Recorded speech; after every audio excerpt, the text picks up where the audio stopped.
Okay. No. So welcome everybody that is signed in to our Works for Me provider training this morning. My name is Patty Schramm. I am the family engagement trainer and the family mentor for the Works for Me program. So I'm so glad everybody could join us this morning. I know there'll be some people still joining as we go on, but we'll go ahead and get started here shortly. I'm going to turn it over to Gina so she can introduce herself, and then as we give Mark a chance to get set up. So go ahead, Gina. Okay. Thanks for that intro. Good morning, everyone. I'm Gina Weishar. I'm a project manager with the Works for Me team that has Patty and Mark and the parent mentors. I work with both parent mentors and providers, and I'm connected with the Ohio Provider Resource Association. So while we're waiting for Mark to get completely set up, I just wanted to let everybody know that some of the resources that our team has developed for your use are two live binders that we have for you. There's a family live binder, and it has family Works for Me events. For instance, there's going to be a training July 24th, and it's going to be a benefits training. And so that event is on there. We also have employment success stories on there, as well as useful resources and websites for families. So feel free to share that binder. We'll continually share those links. In fact, I'll do that right now. And while you're doing that, Gina, I forgot to mention we are recording today's session, just so everybody knows. And we'll be recording it through to the end. So for your privacy, if you want to take down your video, you can. You can put questions in the chat box as we go through. Raise your hand if you have a question, anything like that. Go ahead, Gina. Okay. And no, you're fine. And the second live binder that we hope is useful for you is a provider binder. And that includes our training events and resources for providers, as well as best practices in competitive integrated employment. So this is a binder only for you as providers, and I'm sending that now. Okay, you have it in the chat right now. So without further ado, I'll go ahead and pass it on to our presenter for today, Mark Miller. Thank you very much. Thank you, Gina. Thank you, Patty. Thank you, everybody, for attending today. We're glad you could make it. We are going to be doing our Works for Me training today with the topic of from vocational habilitation, or affectionately known as VOCAB, to community integrated employment. Again, my name is Mark Miller. I'm the provider liaison for the Works for Me project, and I'm going to be taking you through some of the things that have to do with people moving from VOCAB to community integrated employment. And, this really is geared towards, this training today is really geared towards people who are supporting people in vocational habilitation. And so I know I was looking at who's in the room, and I know we have a number of different levels of management and different levels of maybe some DSP. So we probably have a good mix of people. But this will be good information, even if you do not have any of the direct any DSPs from your organization in this training today. This will still be very good training that you'll be able to pass on to them. As Gina was saying, that it will be recorded and will be in our live binders under the provider live binder. So we can go to the next screen. I'll go over the agenda with you really quick. So today we are going to do a quick Works for Me overview, just to give you an understanding of what Works for Me is all about. And we have a wonderful video with which Melissa Morelli is featured in the video. Yay, Melissa. And we're going to be doing also talking about presumption of employability. And I'm not sure how this is going to work out. I've never done this before, as far as trying to kind of get some feedback in the chat box. It may turn out well, and we'll just kind of see how that works out today. We're going to talk a little bit about some fears and barriers to competitive integrated employment. We're also going to be talking about scoping out the vocab rule and what it means for people we serve. I know that sounds like some really dry stuff, but I think that could be very helpful. A lot of times our DSPs feel that, understanding kind of some of the rules or just the basic pieces of the rules really isn't kind of in their lane. It's then they usually see that as upper management or administrators, and it typically is. But I think that just to pull out a couple of the basic things about the rule is can be helpful, just to get an understanding of what it is what the why is. So we'll be talking about that today. We're also going to be talking a little bit about discussion about places on the path to competitive integrated employment. And then finally, we're going to wrap it up with some general activities just to consider for path movement. And we're going to be talking about HOWI, HOWI, which is hanging out with intention, and then a little bit about some career planning. So without any further ado, I'm going to go ahead and ask Patty, if you would, we would like to just we have a video, I think it's done very well, to explain to you a little bit about the Works For Me project and what it is. And it features lot industry. So we'll go ahead and run that and move on then. Thank you. My name is Melissa Morelli, and I am with the Ohio Department of Developmental Disabilities, hear and that? I am a Community Life Yes. Engagement Project Manager. The specific project that I'm working on is a collaboration that we have between Opportunities for Ohioans with Disabilities, OOD, and our department. This grant is working with those agency providers to help folks that they still have in those programs navigate their journey to competitive integrated employment, whatever that looks like for that person. With Governor DeWine's support and a new federal 5-year grant, we are working with local entities like County Boards of Development and Disabilities and providers like Lot Industries to offer new opportunities for people who are in sub-minimum wage employment or thinking about sub-minimum wage employment to make the transition to competitive integrated jobs. Works For Me is doing this through enhanced career development, expanded work incentives planning, community-based work experiences that are paid, and expanded wraparound supports that occur earlier in the process while people are considering applying for OD services or as they find jobs and start working in the community. We're including all these new services to help remove barriers for people with developmental disabilities as they start to explore competitive integrated employment. We are here today to celebrate Lot Industries. Lot Industries is the first agency provider that we have working on the Works For Me project that have participants going through it. Each individual goes through 3 different sessions of classes, and they learn resume building, work etiquette, hygiene, all of the basics to be successful in getting a job. The goal is to get the individual placed in the community, not only placed but successful in the community. And the employers say they are the most dependable employees that they have ever had. And they pride themselves on their job. They want to make sure that they're doing it correctly and they're making their supervisor happy. We get to know the individual a little bit better, what they want. They get to speak, it's not intimidating, and then we can fine-tune that to help out exactly what they want. So we actually pick out interview clothes. I bring other people in, I bring in guest speakers and talk to the individuals, and they get to ask questions and they love it. It's just an awesome family environment.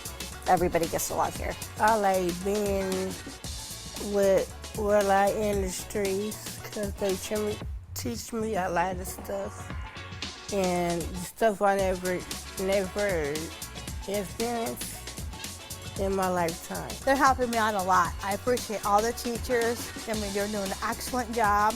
I like Lori, I like James, I like Karen.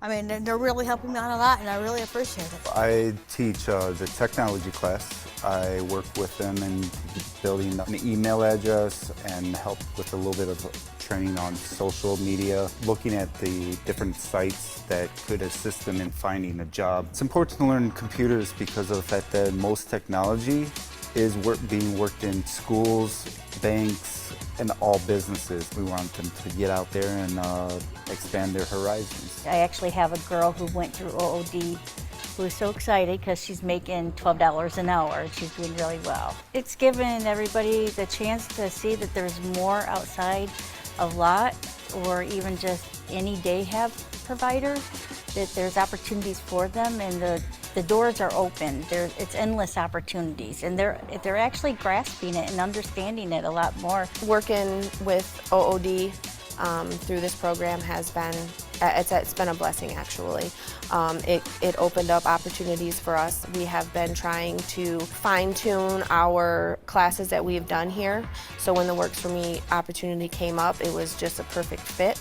That's what the Works For Me project is really about, is spending that time and energy working with folks and letting them tell us what do they want to do and how do they want to navigate that. And that's what this project allows them to do. Lot Industries has just jumped on board 100% and moving forward and navigating that with their individuals, and that's why we're here today. Now I'm reaching out for get me another job in the community, and that's really what I want to do in life.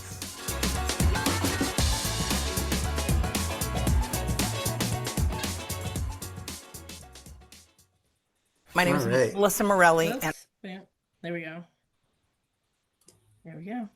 Great job. Thank you so much. I appreciate that. And Melissa, thank you. And everybody else with Lot and who participated in that video. I thought that did a really good job kind of summarizing what Works For Me is.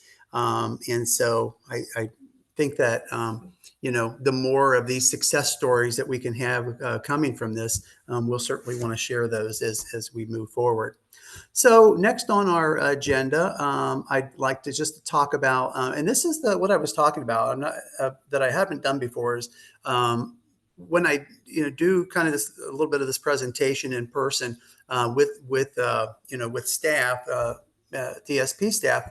I asked them to one person at a time, and really that's what we're talking about. We're just talking about one person at a time.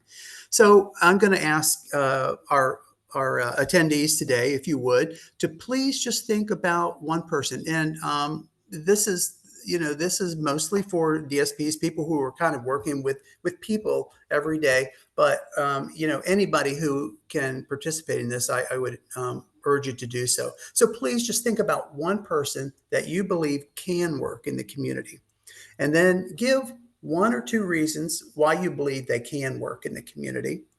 And then give one or two reasons why you believe they are not working currently, because of challenges, fears, or barriers. And, if you're comfortable posting that in the chat, I would be interested in hearing what your thoughts are.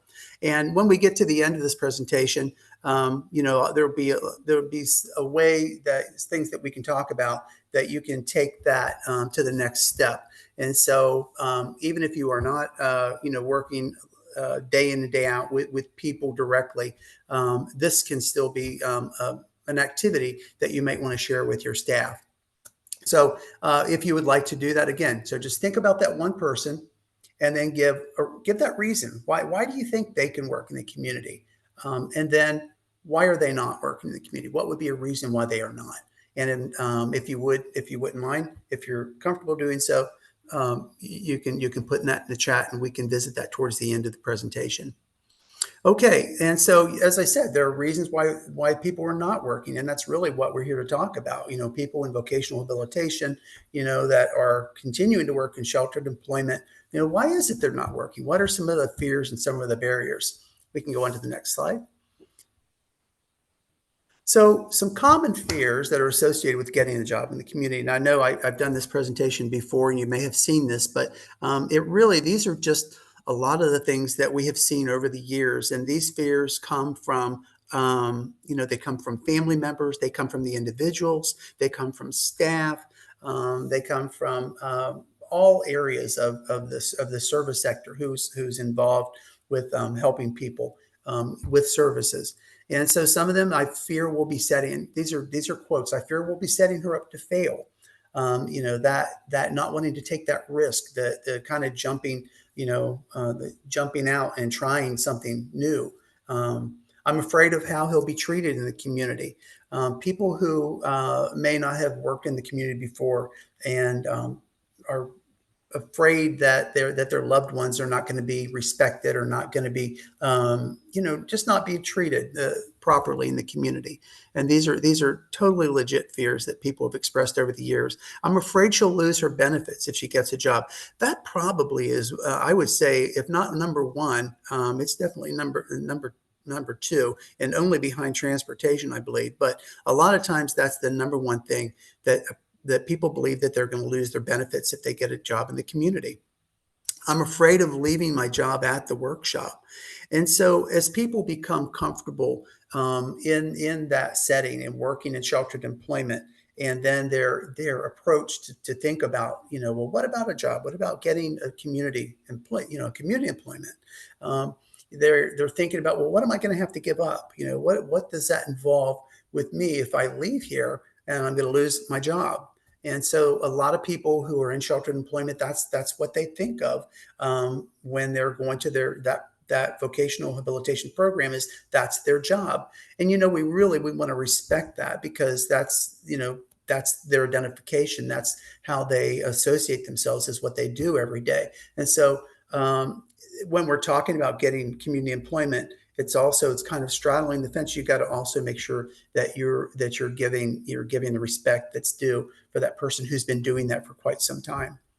Another one, I'm afraid that I won't see my friends at the workshop anymore. That certainly is a big one, because we know that a lot of people that are attending vocational habilitation programs or group employment programs or adult day, that's where they develop their friendships, because that's where they spend a huge amount of their time is in the workshop. And so, leaving that definitely is a huge fear about getting a job in the community when they're thinking about that.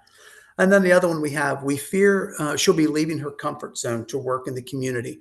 And, a lot of times when we're thinking about the comfort zone, we think about the person's comfort zone. They know Monday through Friday, or whatever their schedule might be, Monday through Friday, 9 to 2 or 9 to 3, whatever the hours might be. You come in, you get on your transportation, you come in for the day, you get set up for the day, you go through the day, you go through the breaks, and you have that routine, and that becomes your comfort zone. And so when you start talking about, well, let's try something different, a job in the community, just that fear of kind of leaving that comfort zone is enough for people to say, no, thank you. I think I'm good. So those are just some of the common fears associated with getting a job in the community. So let's go on to the next slide. This is the big one, though. This is I call this the granddaddy of all of them, because it really is just really hard to address sometimes. If a person just says, I just want to stay at the workshop. And so here are just some tips to consider. I'm sure that there are a lot more. And if you guys have any other things that you would recommend or think about that you would want to share, certainly put those in the chat. We'd love to hear them. But you can remind the individuals and families about the purpose of vocab. And I know that that's something that's done at our annual, annual meetings that we have on to do the ISPs and come up with the goals or the objectives, and all of that is to be done in there. But still, a lot of people don't really understand. They know that they're going there to work. And so that just to remind that the purpose of vocational habilitation is to help a person, move forward. We're going to talk a little bit more about that when we talk about rules. So let people know that vocab is there to help them learn skills and make informed decisions about community employment. And these are just things that you want to do, not just once, but probably, remind people periodically, and discuss the positive aspects of earning money or meeting new people, learning new skills, and all the things that go along with that, like self-esteem and growing because of meeting new challenges or those expectations. And, people don't always know what they want or have an interest in something until they've been exposed to it and experience it. And so I believe that is something that, as I said, that you get into a routine. And so as you're putting things in front of people, and it might be work, it might be some type of a craft, or it might be some other assignment they might do. When you put things in front of people, or it might just be a group activity, the things that you put in front of people, they don't know until they've been exposed to it over and over again. And I think that that's the same way when you're talking about things that have to do with moving forward on your path to employment. The more things you put in front of people, the more opportunities they have to develop an interest in something for that exposure and being able to experience it, and or not have an interest and know what they're not interested in. But I think that that's why having a wide menu of things for people to consider, and things that are very intentionally directed or focused on community employment, is a way that we can ensure that people are able to make those informed choices. So just a few things about that when people say, I just want to stay at the workshop, things to consider. And I'm sure that there's a whole other list, but just for the purpose of the day, those are some starters. So next slide, please.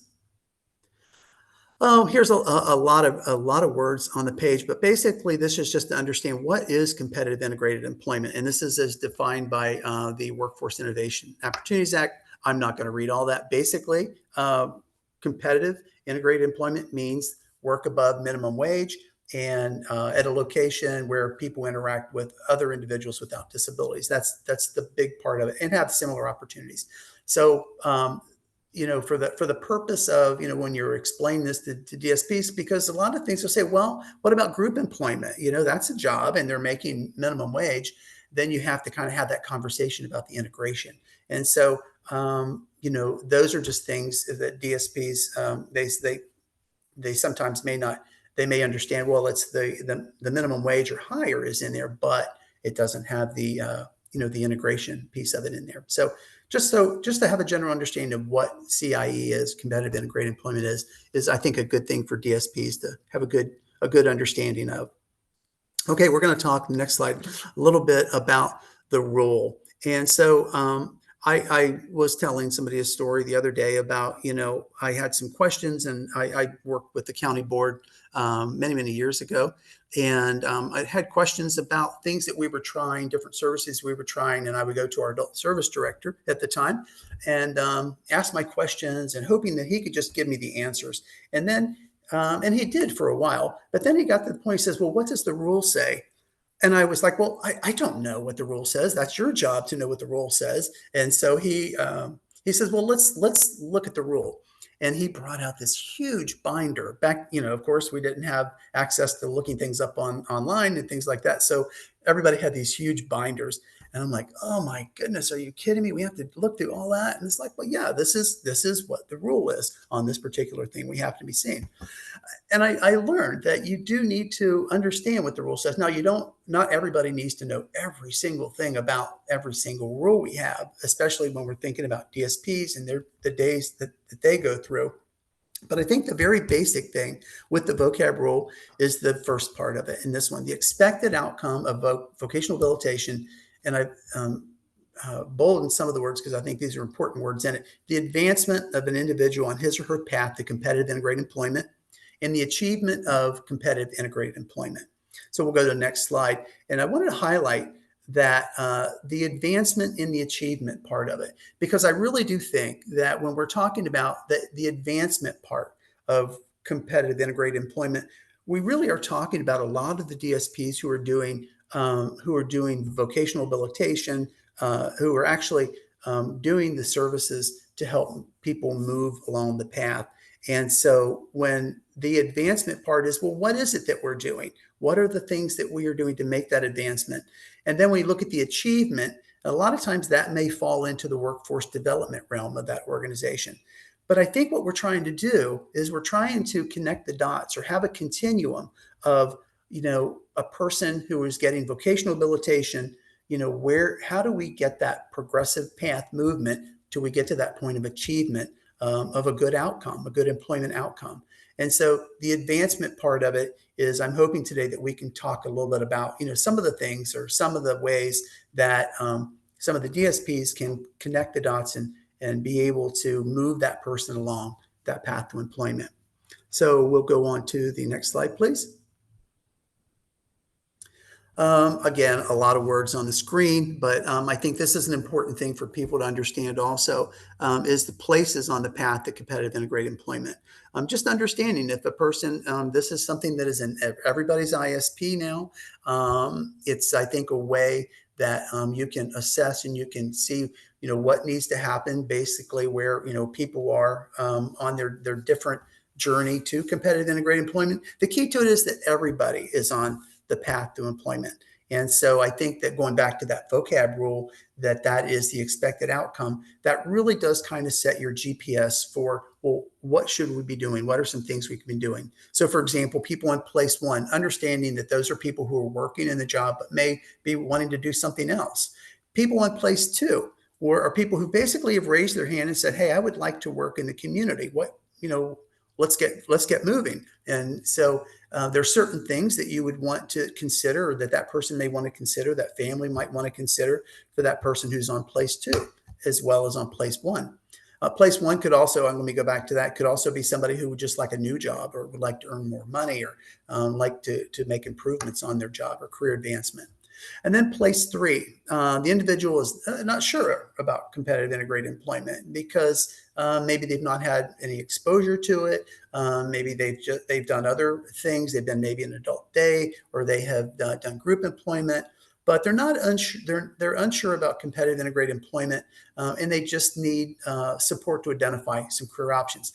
I think that place three is a place for today's conversation anyway, where a lot of the individuals are at, where they just, especially who is in doing vocational habilitation, and as well, I believe, is group employment too, that a lot of them are setting. If you look at the numbers I know that on the Employment First website that has on this number, that is one of the higher numbers when they do all their data collection every year to see where people are on the place. If you look on place 4 as well, a lot of people on there, and I believe that number has gone up, I think, since people are moving a lot over to ADS. But place 4, the individual has been offered with the most recent 12-month information to identify things. So basically, they've said in place 4 that I don't think I really want to work, but I need more information. So that's kind of where we are with place 4. So I think DSPs just really, it would benefit them to have a good, clear understanding of what does all this place on the path to employment mean, so that they're able to do those things that help people advance on that path to employment. Okay, we'll go to the next slide. So what's in the ISP? And so why do we even talk about what's in the ISP? Well, we know that that's really, really, really important because that's what's supposed to be occurring for that person. So if they're getting vocational habilitation, we want to make sure that that the DSP and anybody who's working within that realm of vocational habilitation, providing services or supports, understand what's in the ISP. The rule says also that we need to know what's in the ISP. So the service plan will, for people on place 1 or 2, it will include the individual's desired competitive CIE outcome and any related action steps. So you should expect to see those in there. And then for an individual on path 3, it's to be able to describe the activities that will occur. Again, we have that word advance and the activities that go along with that advancement. And I really tie that word a lot in with people on path 3 and things that the people who are providing the vocab services can do to get that or garner that that progressive movement on the path to competitive integrated employment. Okay, we'll go to the next slide, please. So what's in the ISP on place 4? So in place 4 on the path to CIE, you need to document the information and support that's offered. And again, it's just because a person is on path 4 doesn't mean, oh, well, and especially if they're getting vocab services, that you don't put things in front of them. We talked about putting things in front of people so they can make choices. We still want to do that, but you do need to document that over time. Understanding what the economic impact, so benefits analysis, so eroding some of those fears and barriers that we have. And so even for people on path 4, so that they understand kind of what's involved with getting a job in the community and still being able to make an informed choice on that.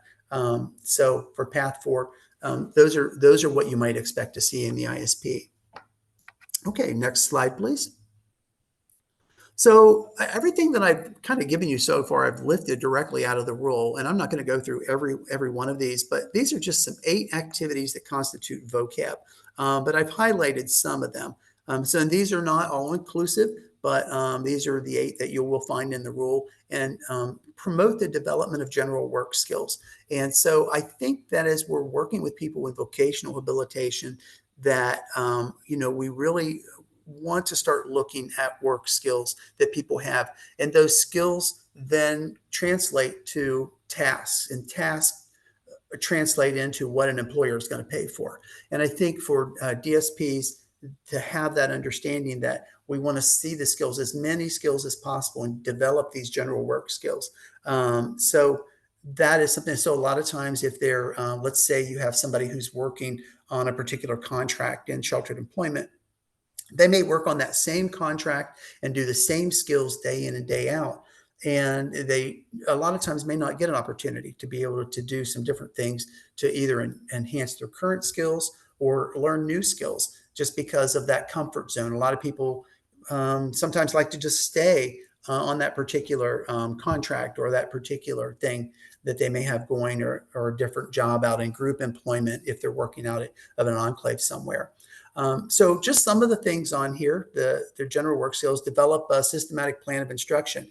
I think that task analysis is really a great thing for anybody, DSPs, as well of course, job coaches, job developers. But task analysis, I think, is kind of one of the basic fundamental things to have a general understanding of for people, so that they're able to work on these work skills and break things down for people. So they may have certain parts of that skill, but they might need some help with more. I think task analysis helps to kind of join those things together, what they have learned, what they're learning, and then finally how that translates into what it might be as a job in the community.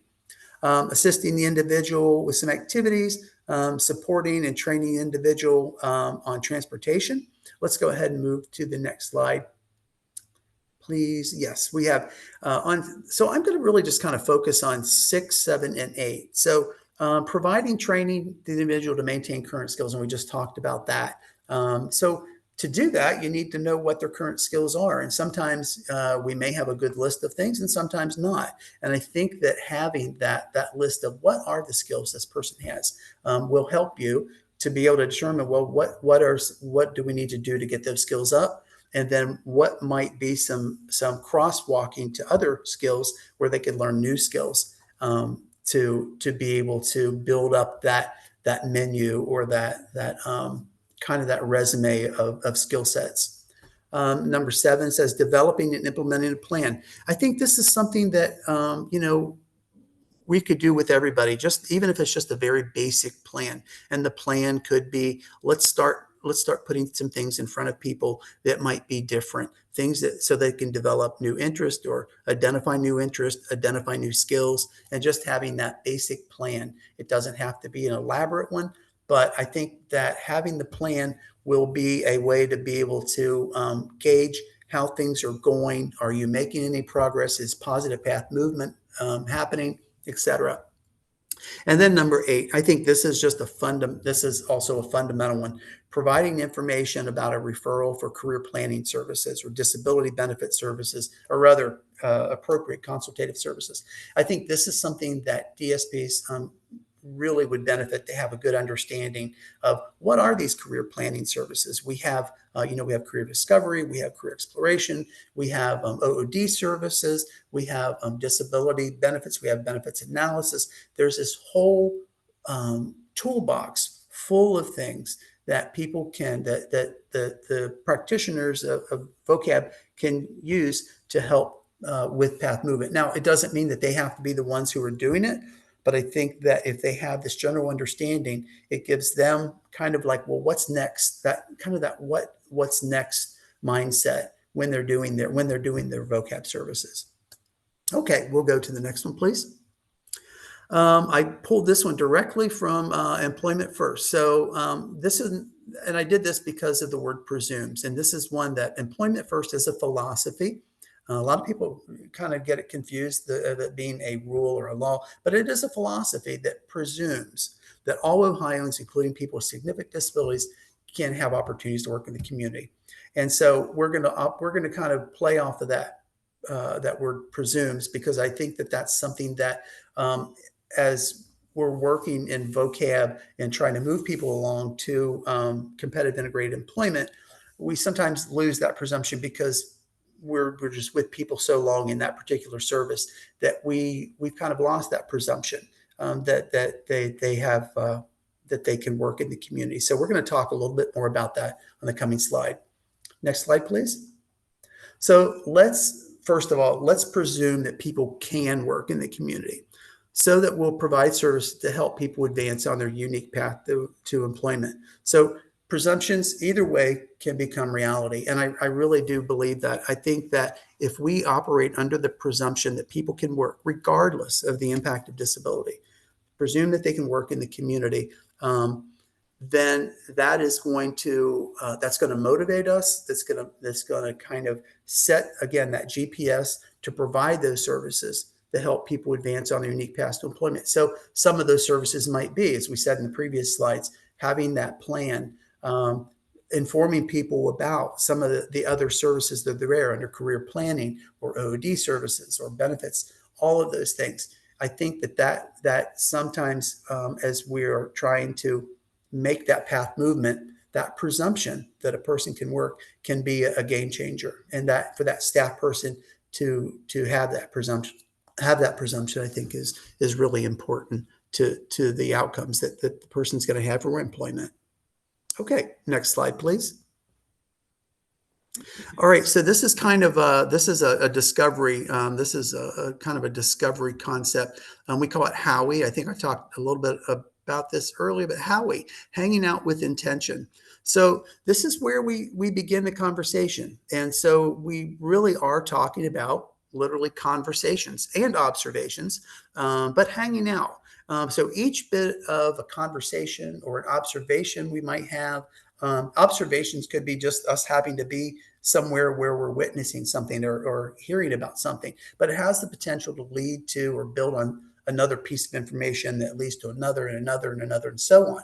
So I think that this technique, I guess we'll call it, or at least this mindset of Howie helps us to put in the back of our minds why we're doing what we do. Again, the why, if you look back to the why behind vocab, to help people advance and into competitive integrated employment, that just kind of sets how we go about our day a lot of times, and to be able to pull this type of information and collect this information that helps us help a person move into competitive integrated employment.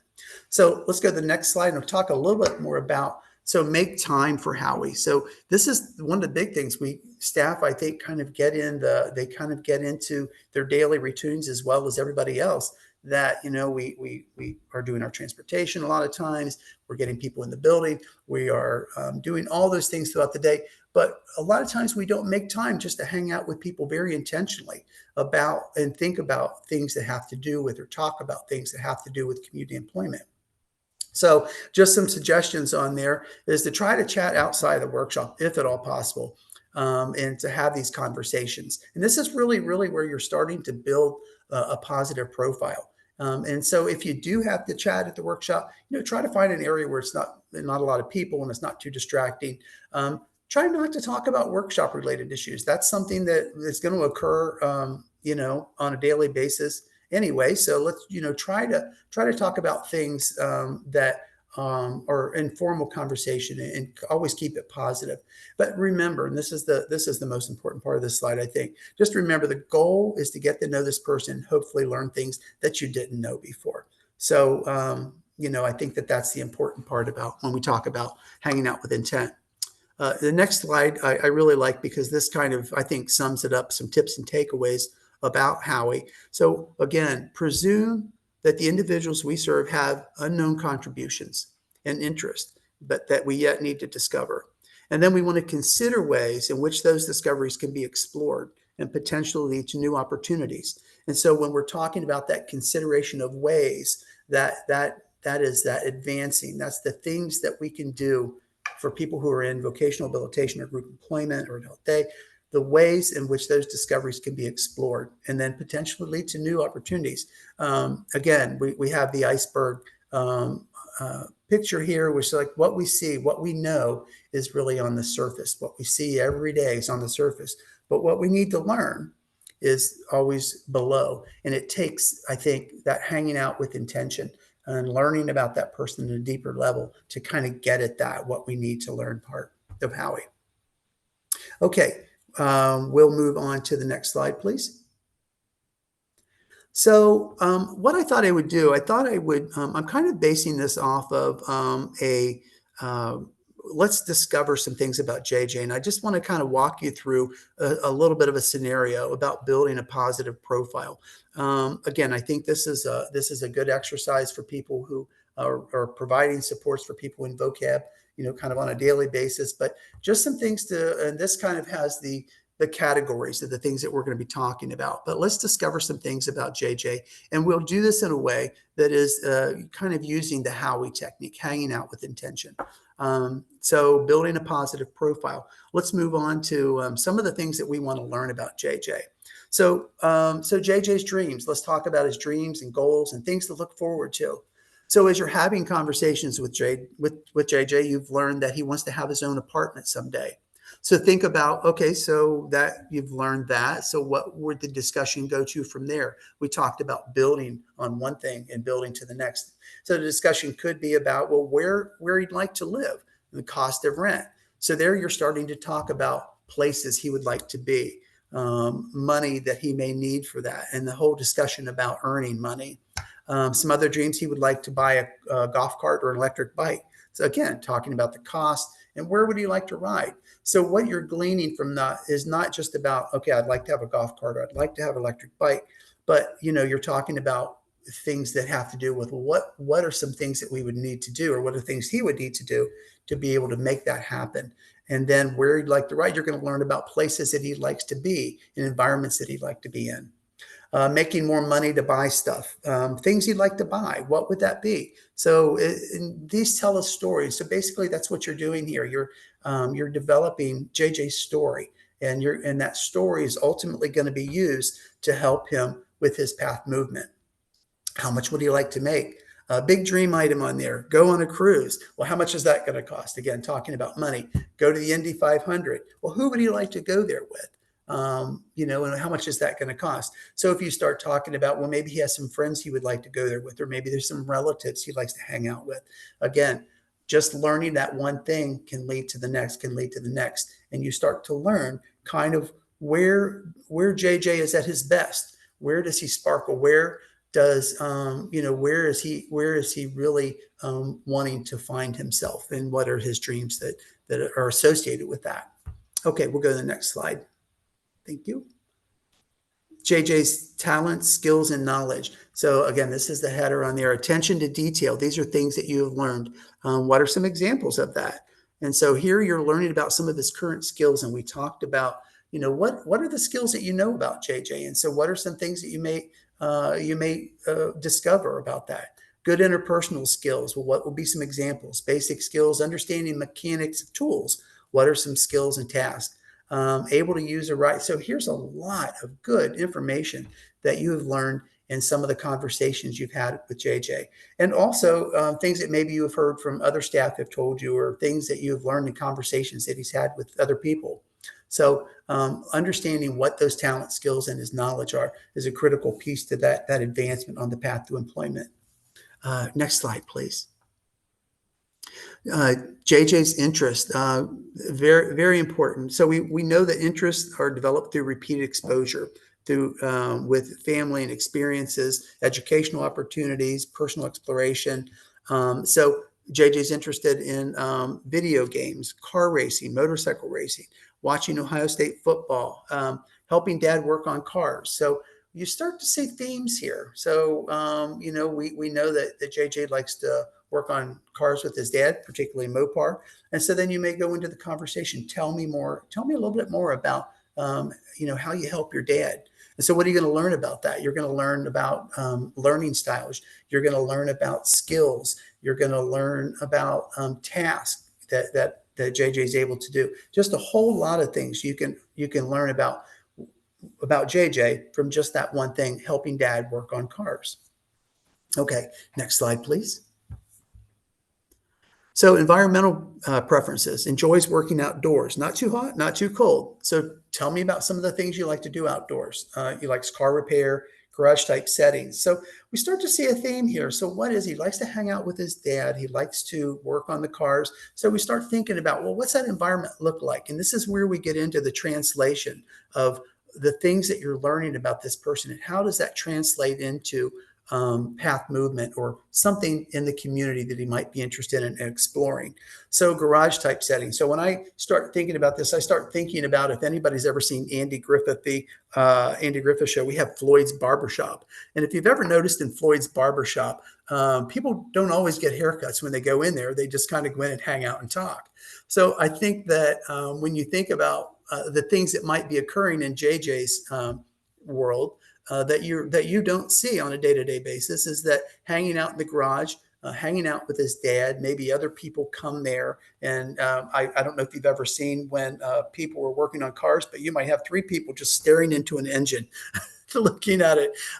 Not so much an interest for me, but it certainly is for, I've seen that many times and that people are just kind of hanging out. They used to call it smoking and joking, just hanging out. And this could be, you might be onto something with JJ that he just kind of likes hanging out. He likes to be part of the gang.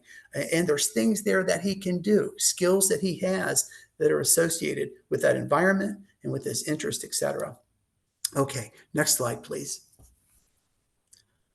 So JJ's learning style, a good in small group. These are things that you know about that you've learned. Can use a checklist, pictorial, minimal distraction environment while he's learning, and then learns tasks faster when the end result is obvious. So in other words, he likes to see what the big picture looks like. Again, tell me about how your dad helps you learn to work on cars. So there's just so much that you can build off of just that one piece of information. About working with his dad. He likes cars, all of those things. It's not the only thing, but it is a thing. It's a starter. Okay, next slide, please. A positive personality, likes to help others, enjoys learning new things, loves to talk with others about cars and sports. Do we see a theme here? Definitely with JJ.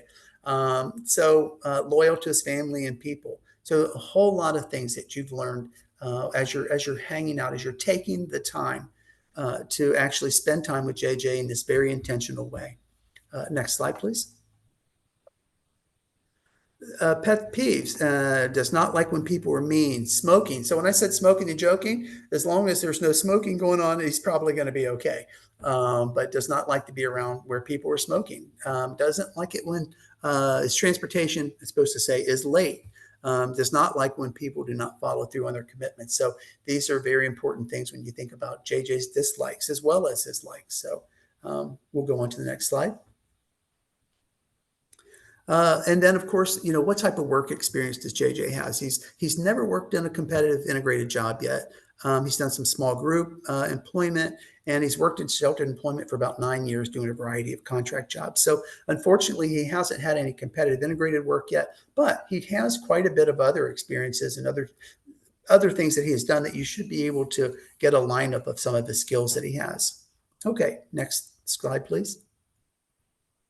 And then some of the challenges. Every one of these slides have been all positive. And while these are challenges, it's not necessarily not positive, but it's just things that, you do need to know as you're putting together your profile. So JJ says he likes his staff and his friends at the workshop, and he wants to stay there. Now, you remember the slide where we said, I just want to stay here, and how challenging that can be. But we still, again, people still deserve to have other opportunities and things to learn about and to be able to make informed choices. JJ has not explored options or ideas that would promote path movement. So we're going to talk about a few ideas that maybe JJ might like to take a look at. He may not want to go out and get a job right now, but he might be interested in scoping something out, especially if it has something to do with cars or being in that environment or being around people who are doing that type of work. And then his parents also feel that this is the safest option for him, is to stay at the sheltered workshop. Okay, so we're going to talk about a few things that for, when we're talking about, DSPs or people who are working, providing vocational habilitation or group employment or adult day, some things just that to understand or know. It doesn't mean that they're going to be doing these particular services, but just having an understanding of, okay, here could be a next step after we've learned these things about JJ. So we'll go to the next slide, please. So understanding, these are some waiver career planning tools to help. And we're just going to mention a couple of them. Career exploration is one, and then situational observation. So career exploration could be going out and doing informational interviews. So let's just keep JJ in mind. So career exploration, and obviously one would be, well, something to do with working on cars, something about working around cars, something about being in that environment, knowing what some of his skills that he may have that you have learned. You can really kind of narrow it down to if it's going to be mechanics, or if it's going to be body work, or if it's going to be detailing cars, or it's going to be whatever it might be about. And it just doesn't have to be cars. It can be any automotives. It could be trucks. It could be any vehicles that could fit, so that you're not just in one focus. So you want to be able to also think in terms of themes. So when we talk about working with cars, we're really talking about working with vehicles, or just vehicles in general.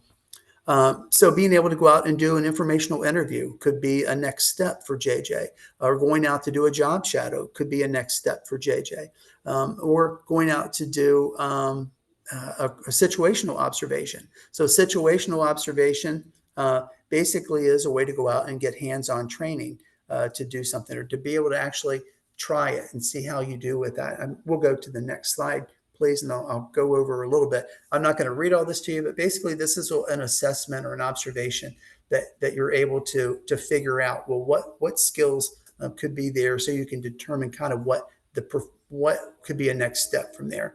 But it's that hands-on experience that the person has. And so this can be anywhere. Again, this is a waiver service. This can be anywhere from 8 to 10 hours. It's a paid assessment. So that's something that, for DSPs to understand, these are things that are in the toolkit. And there's many others, as well as the OOD services, doing work experiences or internships. So, if there's just a few things in the toolkit that we can start, DSPs understanding what could be next steps, I think it's going to help them understand how they are the ones who are providing that advancement or supporting that advancement of that person on their unique path to employment. And then ultimately, hopefully, if things work out for that person and it makes sense, to go to where the job makes sense, then that would be the achievement of that outcome for a job that's well matched. And the more that you do all of this upfront work, the more that goes into understanding preferences, interests, needs, and strengths, the more likely you're going to be able to have a good job outcome. Okay, we'll go to the next slide, please. So just a quick summary. We want to presume that people can work in the community with the right supports and a good job match. And that's the formula. With the right supports and a good job match, and highlighting a good job match. And all of these things that you put into getting that good job match have to do with getting to know that person in a very intentional way, so that you're able to have that good job match at the very end of the process. So you want to begin or continue intentional hanging out with intent, your conversations that seek to learn who the person is. It reveals their preferences, interests, strengths, and needs. And so I think that's just one way of doing it. Conversations, taking the time for the conversations is just such an important piece. And not just conversations, but just in your general observations. I think that just as you're sometimes as you're walking around, even you'll overhear things that a person might say that typically you might not think much of, but could be a really important piece of information that you would want to add to that person's profile that would help with that advancement on the path. And documenting and using that information. So not just hearing it and, oh, that's a nice bit of information, but document it and use that information to help them make those informed choices about working in the community. And then understand what those supports and services are available. So understanding what career planning is, understanding how OOD and DD work together to help the person. Understanding in this particular project with Works for Me, the work skills classes. So just having an understanding of what the tools are in the toolbox that can help that person. And I think that just knowing that will help the DSPs to be able to kind of navigate that and use those for their GPS as they're providing their services throughout the day. We are right there at the end. I'm going to go in and take a quick look at the chat from our initial question. And we have somebody, Jill, thank you very much, says that he learns, and we asked, well, why do you think a person can work in the community? And Jill has said he learns skills fast and serious about working. The barriers would be lack of experience, fearful of leaving. It's the only place they've been, stayed home with mom prior to coming here. Thank you, Jill, for sharing that. And I think that, as you're thinking about this participant DS, think about some of the things that we've talked about as far as, what are some experiences that might help him, be less fearful, things, having more exposure to some things. So you want to, and then staying home with mom prior to coming there. And I think that that's that comfort zone. And mom may also have some fears as well. So I think that mom having some understandings, and we have mentor supports, family mentor supports that are available with this particular project that would be just, I think, an invaluable asset for the families to understand, to address some of those fears. But we totally understand the fear of leaving a situation to which you become comfortable with, and you don't want to upset that cart necessarily. But as we're trying to move forward, and we just have to be very, sometimes it's just small pieces at a time, small steps at a time, and be respectful of that person's comfort level to do some of these things that we've talked about. One of the things, just in closing today, that I wanted to say that I thought if anybody's interested, is that we could put these slides that have the different categories out there. And if your staff are interested in starting to develop a profile, they could be able to download that and kind of begin that as they're having their conversations with people. That is all I have today. I'm going to just open it up for a minute of any chats, or a couple of minutes. We're about 2 minutes off. Any questions in the chat? I'm looking through here. It's like we're good. Well, you get a minute back of your time, it looks like. I really do thank you guys, everybody.